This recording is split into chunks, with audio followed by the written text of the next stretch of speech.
नमस्कार दोस्तों, मेरे चैनल को आप लाइक करते हैं, शेयर करते हैं, व्यू करते हैं, सब्सक्राइब करते हैं।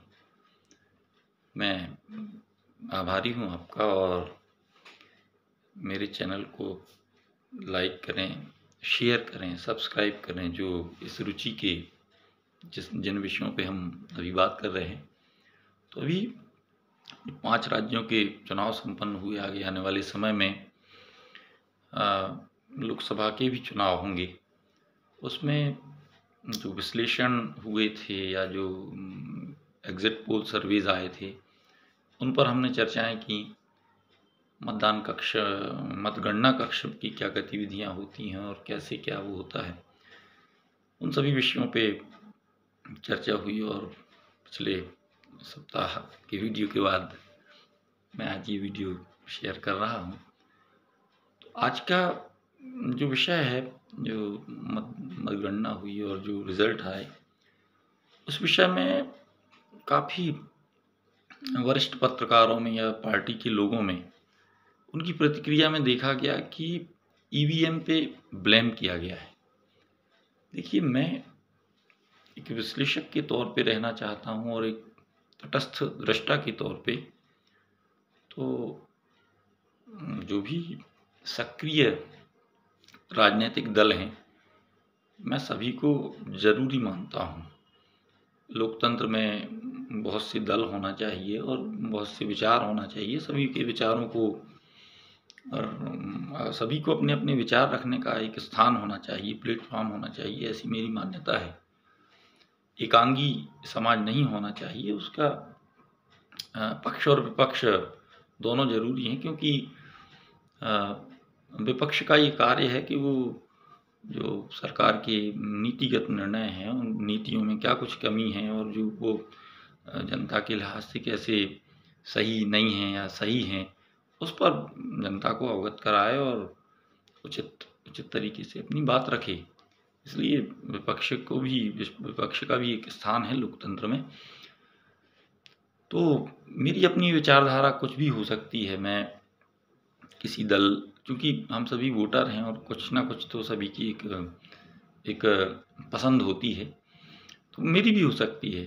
लेकिन आपसे चर्चा के दौरान मैं अपनी पसंद को एक तरफ रखूँगा, क्योंकि तटस्थ चर्चा हो। और आम लोग इस बात से बड़े परेशान हैं कि जो बड़े बड़े चैनल्स पे या बड़े बड़े सोशल मीडिया प्लेटफॉर्म पे जो विचार रखे जाते हैं, उन विचारों को सुनने के बाद ऐसा लगता है कि ये इनकी जो तटस्थता है या जो इनका अपना विचार है, इनके विश्लेषण पर वो भारी पड़ रहा है। विश्लेषण के नतीजे कुछ और हो सकते थे अगर इन्होंने अपनी स्वयं की विचार को, स्वयं की पसंद को एक तरफ रख दिया होता। तो ऐसा कंटेंट जनता के सामने आता और वो ज़्यादा सराहा जाता। जो एग्जिट पोल के जो सर्वे फेल हुए या उसके पहले कहा जा रहा था जो भी कि क्या होने जा रहा है, तो वो गिनती के पत्रकारों को छोड़ के या गिनती के जो रिपोर्टर्स थे उनको छोड़ के सबके अधिकतम गलत हुए, खासतौर पे मध्य प्रदेश के संदर्भ में और छत्तीसगढ़ के संदर्भ में। तो ऐसा क्या हुआ कि सब फेल हो गए। और हमें तो आजकल ऐसा भी लगने लगा है कि जैसे पब्लिक जो मीडिया का जो समूह है, सोशल मीडिया का समूह है या मुख्य धारा के जो मीडिया हैं, उनको भी एक पक्ष समझती है।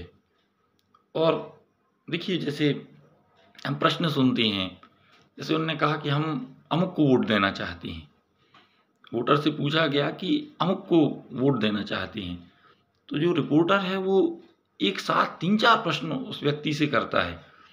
और जो आम जनमानस है, वो सभी की भाषा बहुत अच्छी नहीं होती या वो सब उतने कॉन्फिडेंट नहीं होते कि हम बहुत अच्छे तरीके से अपनी बात को रख पाएंगे।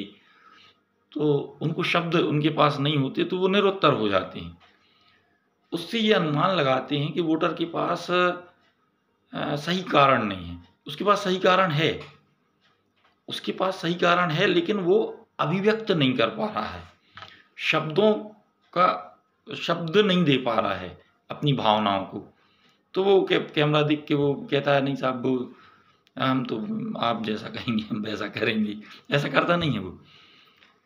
बहुत से लोग देखे गए हैं, जैसे आमतौर पे हम आप सब समाज के ही पूछा किसी से, आप किसी को किसको वोट देना चाहते हैं, तो उन्होंने कहा इसको क्यों देना चाहते हैं। अब हम ये नहीं जानते हम क्यों देना चाहते, हम तो देंगे। अब उसकी गहराई में जाएंगे तो कुछ कारण निकलेगा कि उसको संबंधित दल से या संबंधित विधायक से या संबंधित व्यक्ति से या उस संबंधित दल के किसी व्यक्ति से कुछ लाभ हुआ है, या उसकी उसकी किसी भावनाओं को उस दल ने पूरा किया है, तो वो वोट देगा उस दल को। अब वो व्यक्त नहीं कर पा रहा है या बताना नहीं चाहता, या ये सोचता है कि ये जो पूछ रहा है वो पता नहीं क्या सुनना चाहता है, तो वो उसके मन की सुना देता है। इतना इतना इतना वोटर में आजकल इतना वो आ गया है, ज्ञान आ गया है कि इनको जाने दो, इनसे जो कुछ कह रहे हैं सब सही है। क्योंकि पिछले चुनाव में देखा गया कि जैसे ही वोटर अपना विचार व्यक्त करने को होता था, अच्छा तो आप उनको क्यों वोट दे रहे हैं, उनके 10 काम गिनाइए, 3 काम गिनाइए, आप बेवकूफ़ हैं। उस वोटर को लगता था इसकी ज़माने की बातें सुनने से अच्छा है हम कह दें कि नहीं हम कोई इंटरेस्ट नहीं, हम पढ़ते नहीं। और लोकतंत्र में, भारत के लोकतंत्र में जनसाधारण भी वो अपने कुछ विचार रखता है, उसकी कुछ आकांक्षाएं हैं, उसकी कुछ अपेक्षाएं हैं, वो आपसे भिन्न हो सकती हैं उसके उसके खुद के आवश्यकताओं के अनुसार। तो जैसे ही वो भिन्न होती हैं तो हमें लगता है अरे ये कहाँ गड्ढे में गिरने जा रहा है। वो समझ जाता है कि आप क्या सुनना चाहते हैं, वो बताता नहीं। तो ऐसे ही लोगों की भावनाओं को पढ़ा नहीं गया, उन्होंने छुपा लिया, तो रिजल्ट्स वैसे आए। अब एक बात चल रही है ईवीएम की, तो दोनों दल जब विपक्ष में थे, जो मुख्य अभी जो सत्तारूढ़ दल है वो किसी समय कोर्ट में जा चुका है कि ईवीएम पे हमें डाउट है, ईवीएम सही नहीं हो सकता। इसके बाद जो दूसरा दल विपक्ष में आया, उन्होंने भी, सब लोगों ने कहा कि भाई ये ईवीएम पे हमें संदेह है, संदेहास्पद है ईवीएम का जो भी कार्य है। तो अगर सही मायनों में देखा जाए तो सब कुछ रहता तो सरकार के हाथों में है। प्रैक्टिकली बात ये है, हमारा संविधान जो है वो कार्यपालिका, न्यायपालिका, विधायिका को सेपरेट करता है, लेकिन कहीं ना कहीं अधिकार तो विधायिका के अपने हैं, और ये नीतिगत फैसले हैं कौन किस पद पे, कलेक्टर कौन होंगे, सचिव कौन होंगे, किस विभाग के कौन सचिव होंगे, किनकी ड्यूटी लगेगी, ये कार्यपालिका तय करेगी। लेकिन कार्यपालिका को तो विधायिका नियुक्त करती है। इसलिए ईवीएम जैसा की जो पारदर्शिता है और समय बचता है, उससे अच्छा बैलेट पेपर का नहीं हो सकता। क्योंकि बैलेट पेपर जितने दूरस्थ गांव से जाते हैं, और उसमें अगर देखा जाए तो 3 लोग ही तो होते हैं दूरस्थ गांव में, चुनाव कराने वाले 2 लोग, और मतदान केंद्र पे केवल 3 लोग, और वो भी दूर दराज के होते हैं। तो एक तरह से उस गांव में शक्ति की दृष्टि से बहुत कम शक्ति है उनके पास। पावर ये है कि वो सरकारी लोग हैं, सरकारी, लेकिन उस समय जब वोटिंग होती है, और अगर दूर दराज के गांव में बैलेट पेपर से ये सब होना है, तो पहले ऐसा होता था कि एक दल आ गया, लूट हो गई, मत पेटियों की लूट हो गई, मत पत्रों की लूट हो गई, तो फिर बड़ा संदेह बनता था। तो अगर ये फिर से लौट आए तो सरकारी दल के अलावा कोई दल नहीं जीत पाएगा कभी।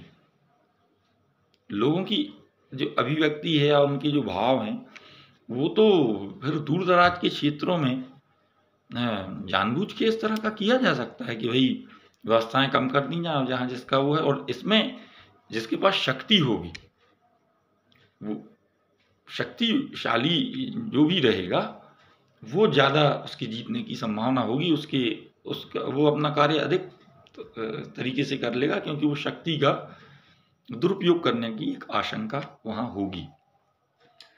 तो ईवीएम और बैलेट पेपर, इन दो में से अगर कहा जाए तो ईवीएम ज़्यादा सही है, ये मेरा दृष्टिकोण है। अगर इस तरह की व्यवस्था बना ली जाए कि कोई शक्ति का दुरुपयोग ना कर सके, कोई भी प्राइवेट व्यक्ति या कोई गिरोह या ऐसा कोई अवांछित तत्व, और सरकार भी कोई भी भावनाओं की अभिव्यक्ति या मत की अभिव्यक्ति के मामले में किसी प्रकार की उस भय नहीं होना चाहिए। तो भयहीनता तब आएगी जब हम तकनीक के सहारे ज़्यादा पारदर्शिता लाएं, और इससे अच्छा है कि बैलेट पेपर पे आएं।